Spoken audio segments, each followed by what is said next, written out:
No, that title is not clickbait. A new Doom game was just leaked and the source is 100% legit. I'm not talking about a 4chan leak or some guy claiming his uncle works for id Software. This information comes from a real document released by the US government. That's how legit this is. I'll get straight to the point and tell you that the name of the next official id Software game is Doom Year Zero. Now, before I get into anything else regarding the game, such as the projected release window and expansions, I need to give you some background information. Last night, the Federal Trade Commission released a full document that included all of Microsoft's plans for future consoles, new technology, income projections, and the full schedule of every Bethesda game that was set to release between 2020 and 2024, including a brand new Doom game and multiple new expansions. This document was obviously not supposed to be released. This is a result of some sort of internal mix-up which resulted in a full legal document being posted instead of a censored version meant for public eyes. Because this schedule is on a US legal document, I obviously can't show this. But this list includes some pretty interesting games like Dishonored 3, a remaster for Fallout 3 and Oblivion, and of course Doom Year Zero. Despite the fact that this document came from Microsoft's Activision Blizzard lawsuit, which happened this year, the schedule comes from 2020, meaning all of the release windows are no longer accurate, but the games are still legit. Doom Year Zero and at least one expansion were set to release at some point in 2023, and a second expansion was supposed to release sometime in 2024. Most of the games on this schedule were delayed by at least a full year, with titles like Deathloop and Ghostwire Tokyo being delayed by only a year, important titles like Redfall and Starfield being delayed by 2 years, and some games like The Elder Scrolls 6 being pushed back indefinitely.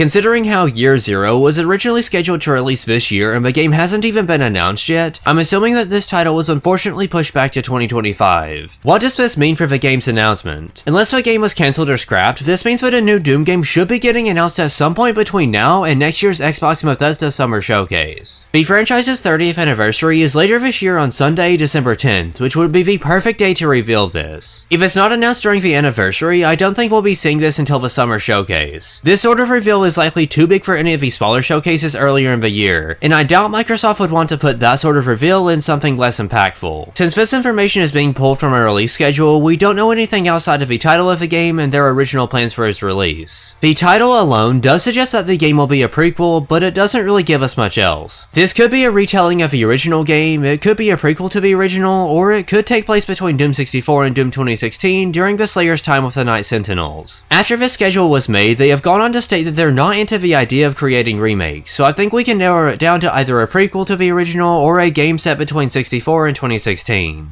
Either way, I'm honestly not incredibly fond of the idea of a Doom prequel. I know that a lot of people in my comments really want a Doom game set during the Slayer's time with the Sentinels, but I just don't really think it's necessary. But hey, maybe this will turn out to be really good. There's really no way of knowing until we get an official announcement. Yesterday, we also learned that this game will be running on the id Tech 8 engine, which is a brand new engine seemingly made specifically for Doom. This info comes from a current id Software engineer that had id Tech 8 listed on their LinkedIn profile for a brief period of time before it was taken down after fans spotted this. On top of the Year Zero confirmation and the accidental id Tech 8 reveal, recent job listings have suggested that the next game may have drivable vehicles. Click on the video that's on screen now to learn more about those new listings. It's some really interesting information. Thank you all so much for watching today's video, I hope you enjoyed it. That's pretty much all that I have for now though. Until next time.